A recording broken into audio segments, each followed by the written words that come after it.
তবে ওমর রাদিয়াল্লাহু আনহুর ঘটনাগুলো এক্সেপশনাল। কারণ কি? যেমন তিনি একদিন রাত্রেবেলা ঘুরছেন অলিতে গলিতে, এই ঘটনা আপনারা সবাই জানেন মনে, কান্নার আওয়াজ শোনা যাচ্ছে, কান্নার আওয়াজ। তো তিনি ইনভেস্টিগেট করছেন, খলিফা রাত্রেবেলা ঘুরছেন জনগণের দুর্দশা দেখার জন্য। এখন এক মা তার সন্তানদেরকে ঘুম পাড়িয়ে রেখে বা কান্না থামানোর জন্য চুলার মধ্যে পানি চড়িয়ে দিয়েছে, জাল হচ্ছে, বাচ্চারা দিকে কাঁদছে। ওমর রাদিয়াল্লাহু আনহু বলছেন যে মা আপনি বাচ্চাদেরকে খাওয়াচ্ছেন না কেন, বাচ্চারা কাঁদছে। ওই মহিলা বলছে হাযা বাইনি ওয়াল্লাহি হাযা বাইনি ওয়া বাইনা ওমর, আল্লাহর কসম করে বলছি এই ফয়সালা আমার ওমরের আল্লাহর মাঝখানের বিষয়, আমি আল্লাহর কাছে ওমরের নামে বিচার দিব। কি বিচার দিবেন? ওমরের জামানে আমরা না খেয়ে আছি, এখানে কি, এখানে কোনো খাবার নাই, তাহলে কি আছে? এখানে পানি আছে। বুঝলাম না বিষয়টা কি। মানে বিষয়টা হচ্ছে পানি জাল দিতে দিতে যদি বাচ্চারা ঘুমিয়ে যাবে, পরের দিন আবার জেগে উঠবে, এভাবেই আমি ওদেরকে চালাচ্ছি দিনের পর দিন। চিন্তা করতে পারেন? এই কথা শোনার সাথে সাথে ওমর রাদিয়াল্লাহু আনহুর কলিজা কেঁপে উঠল। পায়ে আবার মদিনায় গেলেন, বাইতুল মাল যেখানে থাকে সেখান থেকে ময়দা বা আটা বা এইসবের বস্তা নিজের কাঁধে উঠালেন, নিজের কাঁধে। তার পাশে একজন সাহাবী ছিলেন, তার নাম আসলাম রাদিয়াল্লাহু আনহু। তিনি বলছেন ইয়া আমিরুল মুমিনিন আনা আহমিলুক, হে আমিরুল মুমিন আমাকে দিন, আমি বহন করে নিয়ে যাই অ্যাটলিস্ট। তিনি বলছেন না, তুমি কি কিয়ামতের মাঠে আমার পাপের বোঝা বহন করবে? নিজের হাতে বহন করে সেই মহিলার বাসায় গেলেন, নিজের হাতে রান্না করিয়ে বাচ্চাদেরকে খাওয়ালেন। এরপর আল্লাহর কাছে দোয়া করছেন, আল্লাহ আমি আমার সাধ্যমতো চেষ্টা করেছি, জাহাদতু মাস্তাতাতু ফাগফিরলি, আমি আমার সাধ্যমতো চেষ্টা করলাম, আল্লাহ আমাকে মাফ করে দাও। আমি কেমন করে আপনাদেরকে ন্যায় বোঝাবো, ওমর রাদিয়াল্লাহু আনহুর আদর্শ কেমন করে বোঝাবো? এগুলো হিস্ট্রি হয়ে গেছে এখন, এগুলোর সাথে বর্তমান ওয়ার্ল্ডের পলিটিক্সের কোনো সম্পর্ক নেই, অ্যাবসলিউটলি নো কানেকশন হোয়াটসোএভার। পুরো গ্লোবাল রাজনীতির কোনো সম্পর্ক নাই ওমর রাদিয়াল্লাহু আনহুর ওই খেলাফার সাথে। ওইটা সুদূর সোনালী অতীত।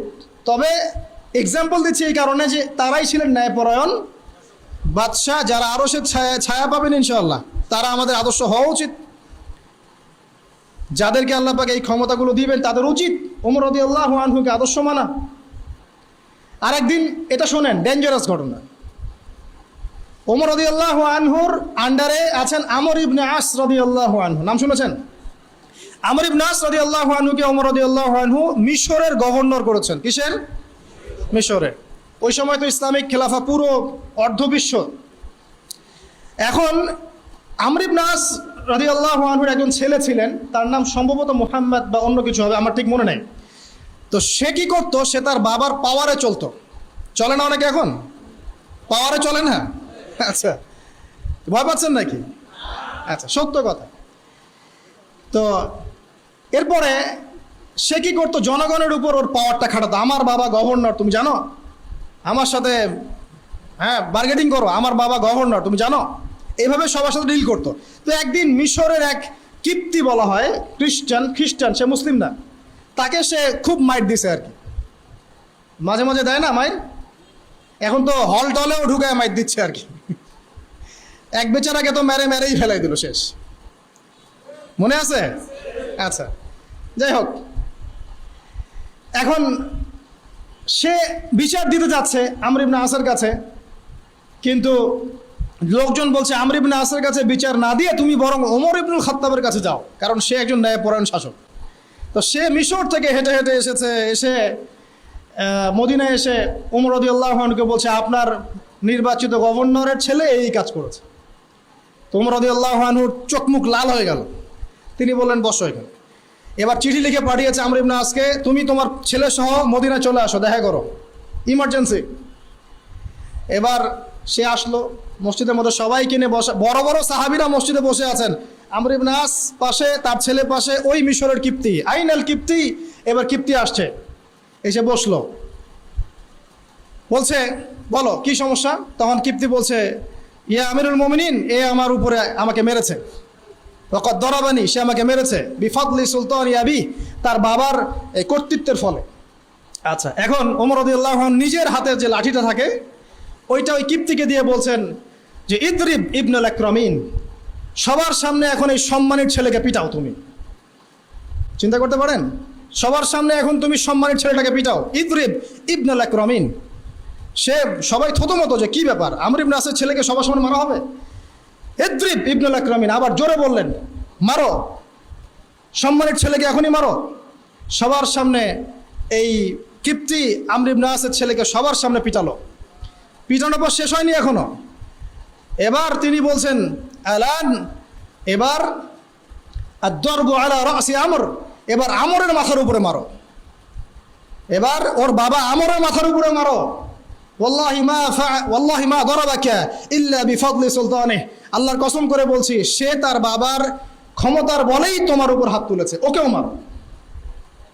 চিন্তা করতে পারছেন?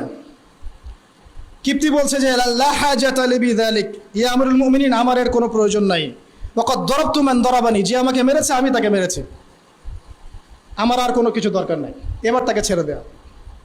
এই যে দেখাচ্ছি আপনাকে ন্যায়পরায়ণ শাসক। তো ইনারা জান্নাতে যাবে নাকি আমি যাব নাকি? আমি আপনি যাব নাকি? আল্লাহ মাফ করুক আমাদেরকে।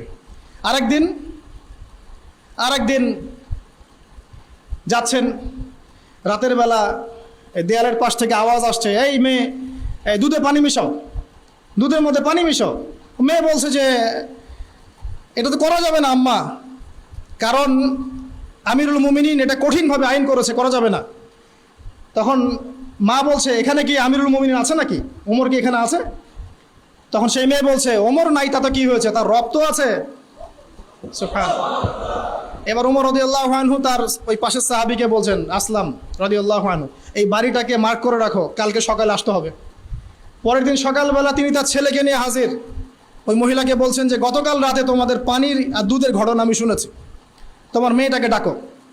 মেয়েকে ডাকা হলো, জিজ্ঞাসা করা হলো এই মেয়ের কি বিয়ে হয়েছে?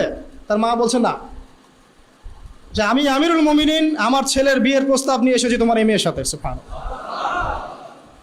হিস্ট্রির অনেক কিতাবে আছে যে এই মেয়ে পরবর্তীতে এই মেয়ের গর্ভ থেকে ওমর বিন আব্দুল আজিজের যে লেগেসি এটা বের হয়েছিল, তিনি আরেকজন ন্যায়পরায়ণ শাসক ছিলেন।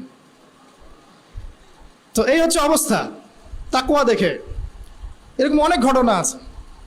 একটা আছে ইয়েমেন থেকে একবার অনেক সুগন্ধি এসেছে উমর রাদিয়াল্লাহু আনহুর যুগে, হাদিয়া। তো উমর রাদিয়াল্লাহু আনহুর স্ত্রী আতিকা তিনি বলছেন যে ইয়া আমিরুল মুমিনিন আমাকে দিন, আমি এটাকে সুন্দর করে ডিস্ট্রিবিউট করে দিচ্ছি, সবার মাঝে সুন্দর করে ভাগ বন্টন করে দিচ্ছি। উমর রাদিয়াল্লাহু আনহু বলছেন আতিকা ছাড়া আর কে আছো যে এটাকে ভাগ করতে পারবে? তখন তিনি বলছেন আমিরুল মুমিনিন আমি ভাগ করলে কি সমস্যা? তখন তিনি বলছেন যে তুমি ভাগ করতে গিয়ে কিছু আতর নিজের হাতে লেগে থাকতে পারে, সেটা তুমি ব্যবহার করে ফেলতে পারো। এই যে সুগন্ধিটা তুমি নিবা এটা আমার জন্য হারাম, কারণ এটা জনগণের প্রপার্টি। কথা কি চিন্তা করতে পারছেন? বলতে থাকলে অনেক বলা যাবে আসলে, কারণ আমাদের টাইমও খুব বেশি না। ওমর রাদিয়াল্লাহু আনহুর জীবনী নিয়ে ইনশাআল্লাহ আপনাদের সামনে একটা স্বতন্ত্র খুতবা আসবে ইনশাআল্লাহ তাআলা। আল্লাহ পাক তৌফিক দান করুন, আমিন। তো একটা কথা বলতে যাচ্ছিলাম যে ইমামুন আদিল যারা থাকবেন তাদেরকে আল্লাহ রাব্বুল আলামিন কিয়ামতের মাঠে নূরের মিম্বর দিবেন এবং আরশের নিচেও ছায়া দিবেন। যাকে আল্লাহ পাক যে সেক্টরে দায়িত্বশীল করেছেন তাদের জন্য একটাই নসিহত, সেটা হলো ইত্তাকি দাওয়াতুল মাজলুম।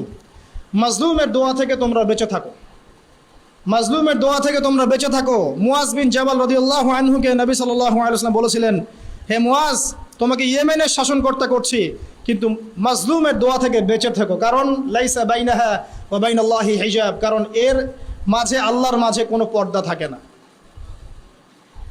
তো যদি আপনি ন্যায় বিচার করতে পারেন ইনশাআল্লাহ কিয়ামতের মাঠে আপনি আরশের ছায়া পাবেন। যদি না পারেন তাহলে ওয়াল্লাহি আল্লাহর কসম করে বলছি কঠিনতম আযাব অপেক্ষা করছে, এবং সেখান থেকে কেউ বাঁচাতে পারবে না, কেউ না। আল্লাহ পাক আমাদের সবাইকে এই বিষয়ে সচেতন থাকার তৌফিক দান করুন।